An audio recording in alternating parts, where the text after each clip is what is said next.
La carrière d'Angèle Dubeau est fulgurante. Tous les continents, partout ici aux États-Unis, au Canada et au Québec particulièrement.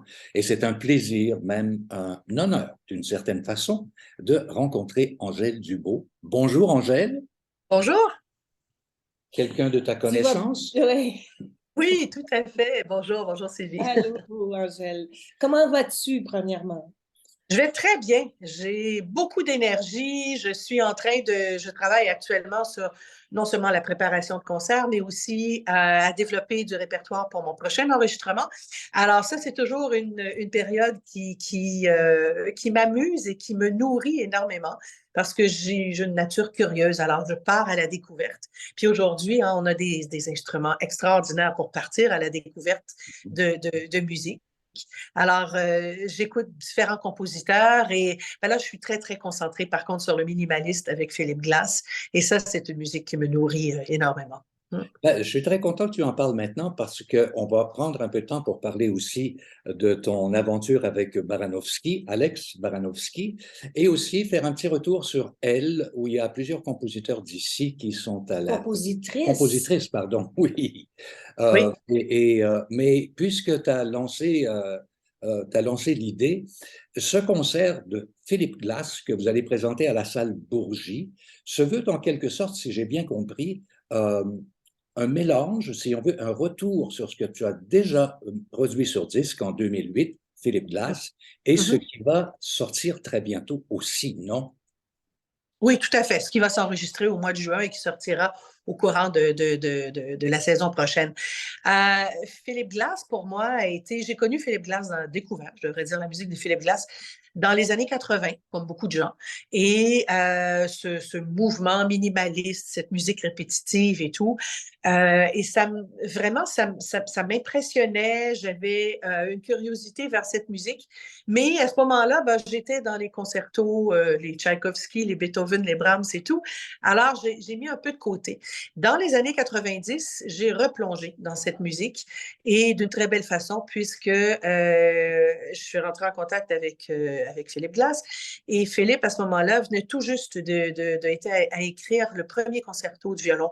Il en a fait deux, mais son premier concerto qu'il composait pour Guidon Kremer. Et puis, il m'a demandé d'aller le rejoindre à New York pour travailler avec lui un peu, avec un violon à la main, puis qu'on travaille ensemble parce que, bon, il se demandait est-ce que ça, c'est très violonistique, comment je devrais écrire ça et tout. Quelle expérience, quel bonheur. Je suis allée travailler donc cette journée avec Philippe Glass. J'ai ensuite joué naturellement son concerto et tout. Et ben, plusieurs années plus tard, donc j'ai décidé de faire ce portrait sur cette icône. Vraiment, c'est un compositeur qui a influencé et qui influence toujours notre univers musical. Alors, tellement. Philippe, aujourd'hui, a 86 ans. Il continue de composer et m'inspire encore. Je suis encore captée par sa musique et intéressée. Alors, je suis rentrée en contact avec son équipe et j'ai une collaboration extraordinaire et je me suis dit, je ne peux pas passer à côté de ça. J'ai toute l'équipe de Philippe Glass qui est là et qui souhaite à ce que je fasse un autre album. J'ai accès à toute sa musique et mon Dieu, on sait qu'il est prolifique comme compositeur. Alors, ben, c'est ça. Je suis pour le concert qui vient du 2 mars. Il y aura donc des œuvres que je vais jouer dans des revisites, je peux dire, des adaptations, parce que plusieurs de ces œuvres ont été écrites pour piano, alors on réadapte un peu, on vient orchestrer et tout. Alors, ce sera pour le public, ben, l'occasion d'entendre des œuvres iconiques de Philippe Glass dont Ouais. certains revisités et seront enregistrés très bientôt avec la Pietà. Le petit clin d'œil qu'on a vu à l'écran il y a quelques instants, c'était la pochette, si on veut, du disque de Philippe Glass de 2008, dont on parlait, 2018. Ouais. Était d'ailleurs le premier portrait, parce que j'en ai fait plusieurs après sur les compositeurs, mais le premier portrait que j'ai fait sur un seul compositeur était celui de Philippe Glass. Après ça est venu Arvo Pärt, John Adams, Ludovico Einaudi, enfin, il y en a plusieurs. Et le tout dernier en liste, ben, c'est Alex Baranovsky. Voilà, alors c'est plusieurs portraits.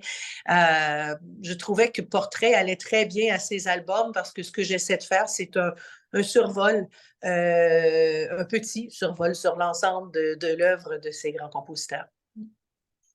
Et pour la petite histoire, parle-nous de La Pietà. Pourquoi tu as fondé cet orchestre de filles? Oui, tout à fait. Ben, j'ai fondé l'orchestre en 97. J'avais à ce moment-là un projet d'enregistrer des œuvres d'Antonio Vivaldi et je voulais le faire comme ça se faisait à l'époque, c'est-à-dire que je joue le solo en même temps de diriger l'orchestre. Je connaissais des ensembles, des orchestres à cordes magnifiques ici, mais tous venaient avec un chef d'orchestre. Alors, qu'à cela ne tienne, je me suis dit, bah, tiens, je vais former un orchestre pour faire ce projet d'album. J'ai commencé à noter quelques noms de musiciens avec qui je voulais jouer. Après quelques noms, je me suis arrêtée, j'ai regardé, j'ai fait comme, ah, c'est drôle, les 4, 5 premiers noms qui me sont venus sont toutes des femmes. Et là est venue l'idée. Et là, je me suis dit, est-ce que je peux me rendre jusqu'à 12, qui était le nombre de musiciennes que j'avais besoin à ce moment-là? Et très facilement, j'ai rejoint ces musiciennes. Elles ont toutes dit oui. Et voilà, la Pietà était née. Et c'est quand même incroyable parce que en 2022, donc l'année dernière, déjà 25 ans d'existence de cet ensemble. Et mon Dieu, ça passe vite, mais je dois dire une chose, la passion et le plaisir contagieux, il est toujours là quand je me retrouve au sein de la Pietà.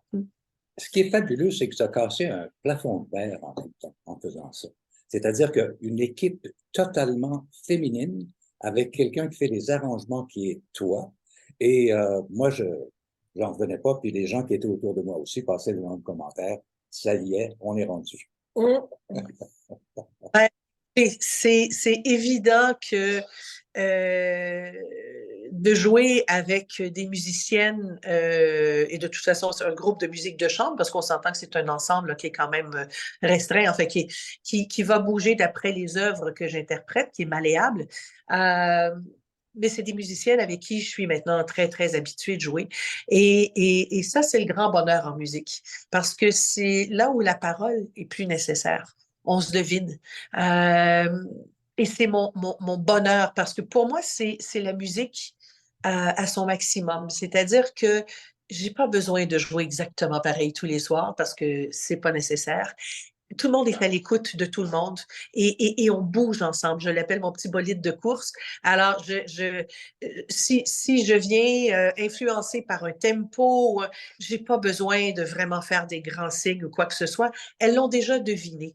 Elles ont déjà deviné l'élan musical que je vais faire, la phrase musicale que je vais apporter. Et ça, pour moi, c'est du bonbon. Et pour fêter les 25 ans de La Pietà, vous avez fait ce disque magnifique avec des compositrices, il faut en parler absolument. Ce disque, elle, avec 12 compositrices. On parle de Anna Sokolovic, on parle de Katia Magdisi Warren, de Julie Thériault et bien d'autres que tu pourrais nous nommer, bien sûr.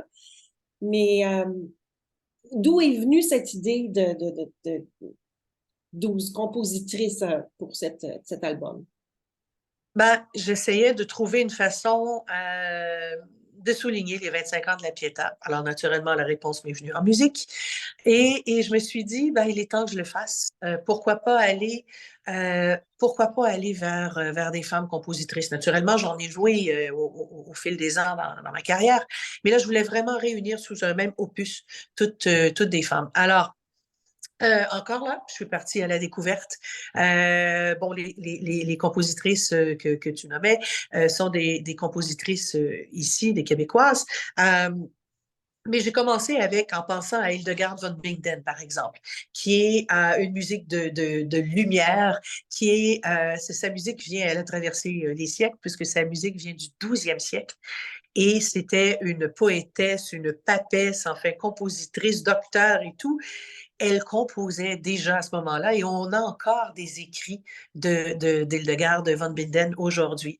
Alors, je me suis dit qu'à partir de probablement cette première femme qui a composé comme ça des œuvres qu'on retrouve aujourd'hui, ben, j'ouvrais la porte. Et là, je me suis dit, ben, j'aimerais ça aller vers un monde actuel, ce qu'on a aujourd'hui, ce qui vibre aujourd'hui au niveau des femmes compositrices de différentes générations, c'est important aussi, de différents endroits dans le monde. Alors, ben là, à partir de là, comme tout ce que je fais, ben, je carbure à la chair de poule. J'écoutais, j'aimais, j'avais un coup de cœur. J'ai rentré ici et j'ai fait ben, plusieurs de ces compositrices, je les connaissais déjà, j'avais déjà eu la chance de leur parler, mais certaines autres, non. Euh, et je suis rentrée en contact avec ces compositrices. C'était des moments de partage extraordinaires, des moments d'échange. Euh, J'irais presque dire, je vais le dire d'ailleurs, plus facile d'approche que les hommes compositeurs. Je te Et comprends. J'ai pas de doute là-dessus. Je sais pas pourquoi, j'ai vraiment pas de doute là-dessus. je sais pas, en fait, mais c'est la première fois que je faisais un album complet, mais c'est quand même 12 compositrices. Elles ont répondu avec une rapidité, avec une générosité. Elles trouvaient le projet extraordinaire et elles ont collaboré avec moi. C'était génial. Alors, cet album-là, effectivement, c'est un petit tour du monde, dans le fond, parce qu'il y en a un peu partout. 12 femmes d'exception qui m'ont interpellée et puis qui est joué par autant de femmes sur scène. Alors, c'est un album qui est conçu, pensé, joué et composé par des femmes. Et le L au singulier, parce que j'aurais pu y mettre un S, mais je l'ai enlevé parce que je me suis dit, non, non, non, chaque femme est unique. Alors, c'est elle au singulier. Voilà. Ah, j'aime ça, j'aime C'est ça. bon, c'est Oui. bon. Maintenant, il faut parler du dernier bébé, c'est-à-dire du dernier venu, le Alex Baranovski, le portrait. Euh, Raconte-nous cette belle histoire avec... La rencontre. oui. La rencontre. Ben, Alex, d'abord, j'étais à fouiller, encore une fois, je le fais souvent, à aller écouter, je suis à l'affût de toujours ce qui se fait en musique. Et, euh, et je suis tombée sur un enregistrement d'une œuvre de Baranovski. Et je me suis dit, mais qui est ce compositeur? Mon Dieu, qu'il écrit bien pour le violon, parce que on l'entend, j'ai des bonnes antennes à ce niveau-là. Et tout de suite, c'est ce qui m'a frappé, c'est que je me suis dit, il connaît le violon, on ne peut pas écrire comme ça, faire chanter un violon si on ne connaît pas comme ça. Alors, ben, justement, je suis allée écouter, je suis allée voir un peu son cheminement, je suis rentrée en contact avec lui et par hasard, j'allais à Londres, je pense le mois qui suivait. Alors, je lui ai dit, écoute, est-ce qu'on peut se rencontrer à Londres? J'ai donné un rendez-vous pour prendre un apéro ensemble en gardant le reste de la soirée disponible, mais sans aller plus loin, juste ben, l'apéro, si ça se passe mal, on bye-bye, et sinon, ben, on ira manger ensemble. Et, euh, et puis, ben, on s'est mis à échanger, ça a été merveilleux. J'ai eu ma réponse. Oui, il a joué le violon. Il a reçu un violon des mains de son grand-père quand il était enfant. Maintenant, il n'en joue plus, mais il connaît l'instrument et les cordes, c'est ses instruments chouchous. Ça s'entend dans tout ce qu'il fait. Alors, à ce moment-là, ben, je lui ai parlé, je lui ai dit, écoute, j'aimerais ça faire un portrait sur toi. J'ai regardé un peu tout ce que tu as fait, mais il faudrait que tu m'alimentes de ce que tu as composé et tout. Et là, j'ai commencé à recevoir et à recevoir. Et puis, je trouvais ça intéressant parce qu'il était à l'image des compositeurs aujourd'hui. Quand on pense à il y a bien longtemps, on avait les compositeurs ben, étaient pour la cour du roi, et les compositeurs écrivaient, donc ils avaient des mécènes qui faisaient des commandes. Il y a eu, naturellement, on connaît aussi les orchestres, comme la Pietà aussi. Je vais commander, c'est le mot qu'on utilise, à un compositeur des œuvres. Euh, est arrivé ben, le 7e art, le cinéma. À ce moment-là, ben, oups, c'est ouvert toute une autre facette de la composition. De grands compositeurs classiques se retrouvent à écrire naturellement pour le cinéma. Ajoutons les jeux vidéo, ajoutons même les séries télévisées aujourd'hui qui sont tellement développées. Ils mettent vraiment le paquet dans les séries télé. Alors, ce que ça fait, c'est que les compositeurs aujourd'hui, et je l'ai vu aussi avec les jeunes compositrices de l'album elles ont aucun scrupule. Elles écrivent de la musique et on leur demande, on leur donne des synopsis, on leur donne des images, on leur donne du matériel à vendre et ils parlent, ils écrivent de la musique à images. Ils peuvent le faire aussi sans images, ça va de soi. Et Alex, ce que je trouvais extraordinaire, c'est l'éventail de son écriture, où il pouvait passer du cinéma au ballet. Il a écrit énormément pour le ballet, et c'est pas évident d'écrire pour le ballet. Hein. Il faut penser que tous ces rythmes seront suivis par un corps humain, par des corps. Il a écrit pour différents ensembles de chambre. Il a écrit vraiment pour plein de formations. Et il écrit, comme je disais aussi, magnifiquement. Mais ultimement, dans le fond, Alex, il raconte divinement avec sa musique. Alors, lors de cette rencontre qu'on a eue, je lui ai dit, j'aimerais par contre vraiment te passer une commande sur une œuvre. Et je veux quelque chose qui se démarque de ce que tu as fait et dans une forme classique. Et il m'est arrivé quelques mois plus tard, 4 mois plus tard, avec cette idée d'écrire Wiosnia. Wiosnia qui veut dire printemps en polonais. Son grand-père, qui lui a donné justement son violon quand il était tout petit, a fait les camps de travail en ouais, dans le Syrie, monde. en Euh, Syrie, il s'est mis à écrire des poèmes, de la poésie dans la cellule. Et un de ses poèmes, c'est Wiosnia, c'était l'apparition pour lui du printemps qui, naturellement, avait une lueur d'espoir, une lumière qui sortait de sa plume. Et Alex m'a dit, écoute, je vais écrire sur ce poème, son père qu'il adorait.